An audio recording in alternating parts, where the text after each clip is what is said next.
sisi, na tulipokee kwa furaha kwa imani hilo neno lenye kutuletea wokovu. Karibu mpendwa msikilizaji na mfuatiliaji wa St. Gaspar Media katika kipindi cha tafakari ya Injili ya siku.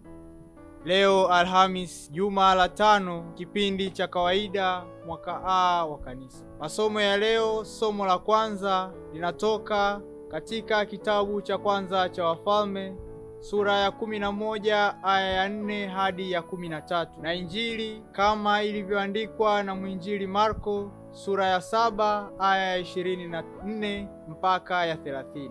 Karibu tusikilize Injili. Yesu aliondoka Nazareti akaenda zake hata mipaka ya Tiro na Sidoni. Akaingia katika nyumba akataka isijulikane na mtu, lakini hakuweza kusitirika. Ila mara mwanamke ambaye binti yake yuna pepo mchafu alisikia habari zake, akaja akamwangukia miguuni pake. Na yule mwanamke ni Myunani, kabila yake ni Msirofoinike. Akamwomba amtoe pepo katika binti yake. Akamwambia, waache watoto washibe kwanza, maana si vizuri kukitwaa chakula cha watoto na kuwatupia mbwa. Naye akajibu akamwambia, naam Bwana, lakini hata mbwa walio chini ya meza hula makombo ya watoto. Akamwambia, kwa sababu ya neno hilo, enenda zako, pepo amemtoka binti yako. Akaenda zake nyumbani kwake, akamkuta yule kijana amelazwa kitandani, na yule pepo amekwisha kumtoka. Neno la Bwana. Sifa kwako Kristo. Katika somo la Injili ya siku ya leo, tunaona juu ya imani thabiti ya mwanamke Msirofonike. Imani hiyo thabiti inadhihirika pale mwanamke huyo anapoomba uponyaji wa mwanaye aliyekuwa na pepo mchafu. Kwani kwanza mwanamke huyo alikuwa Myunani, atokaye kwenye tamaduni tofauti kabisa na Wayahudi. Wayunani walionekana na Wayahudi kuwa watu wa mataifa kwa sababu za tamaduni za Kiyunani zilikuwa zikiendeleza maisha ya kufuata miungu ya Kiyunani. Hivyo walionekana na Wayahudi kuwa watu wasiokuwa na imani thabiti. Mwanamke huyo, licha ya changamoto hiyo ya utambulisho, bado anapiga moyo konde kuweza kwenda kuomba uponyaji kwa Kristo. Changamoto ya pili ni baada ya mwanamke huyo kuomba, anapewa jibu ambalo kwa akili za kibinadamu, jibu la kukatisha tamaa, jibu la kuvunja moyo, jibu ambalo lingeweza kufukua changamoto ya kwanza ya utambulisho, kwani kile alichokiomba kingetafsirika kuwa ni halali ya Wayahudi tu na si watu wa mataifa mengine.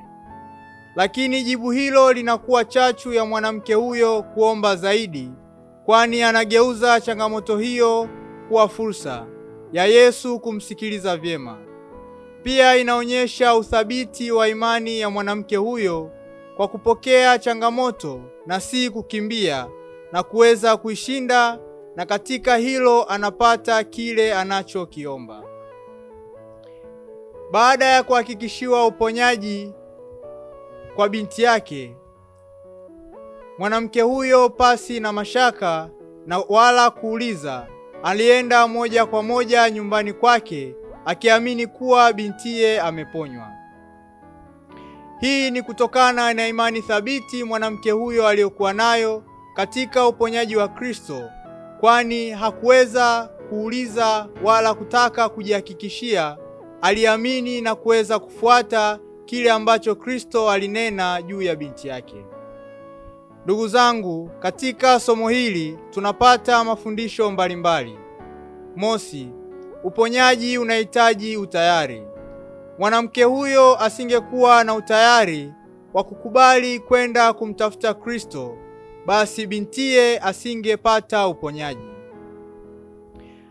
Anakubali kuwa tayari kumwacha bintiye na kufunga safari kwenda kutafuta uponyaji, kwani kwa utayari wake ndipo mwanaye aliweza kupona. Katika safari ya maisha yetu tunahitaji kuwa tayari ili tuweze kupokea uponyaji na mema mengi kutoka kwa Mungu. Kukubali kutoka katika ubwetevu wetu na tuweze kutafuta wokovu. Endapo mwanamke huyo asingetoka kwenda kwa Kristo, mwanaye asingeweza kupokea uponyaji. Tunahitaji kumtafuta Kristo ili tuweze kupata uponyaji wa ndani. Na je, tunampataje?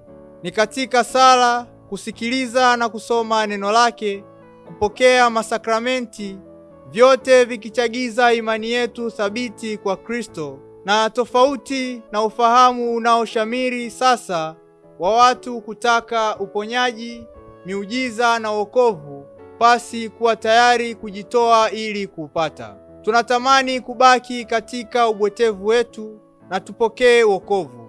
Tunaaminishwa kuwa tukiwasha simu zetu na kuzipeperusha angani, miamala ya pesa itaingia moja kwa moja katika simu zetu, kitendo kisichotumia utayari bali nguvu pekee za kibinadamu, kitendo kirahisi ambacho kila mtu angeweza kupata miamala kirahisi. Ndugu zangu, tunahitaji kutambua utayari wa kiroho ili tuweze kuamini na kupokea wokovu. Pili, tunaalikwa kutokata tamaa. Mara nyingine tunapojitoa katika kufanya mapenzi ya Mungu, tunakutana na kukataliwa na kukatishwa tamaa. Lakini kama mwanamke yule alipokutana na jibu ambalo lingeweza kumkatisha tamaa, na hivyo hakuweza kukata tamaa, kutokata tamaa kwake kunaleta uponyaji katika maisha ya bintiye. Mwanamke huyo angekimbia changamoto ya lile jibu na asingejibu chochote, basi mwanaye asingeweza kupata uponyaji. Ndugu zangu, njia pekee ya kushinda changamoto na majaribu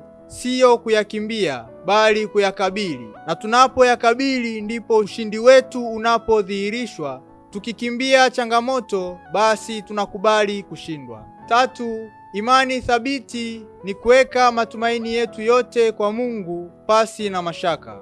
Mwanamke huyo alikubali pasi wasiwasi kuamini kuwa mwanaye ameponywa bila kuuliza na kujipa uhakika wa kimazingira. Katika maisha yetu, imani yetu inadhihirika kwa kukubali kuyapokea mapenzi ya Mungu pasi na wasiwasi au mashaka. Tumwombe Kristo leo aweze kutujalia imani thabiti, imani imara isiyotetereka katika kufanya mapenzi yake. Nashukuru kwa kutafakari pamoja nami Injili ya leo.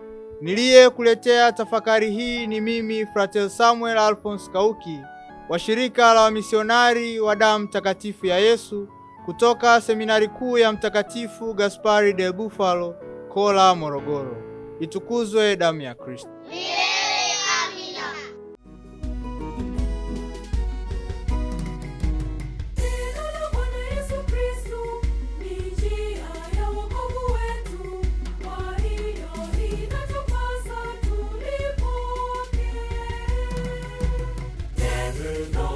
Bwana, neno limekuja kwetu sisi, na tulipokee kwa furaha.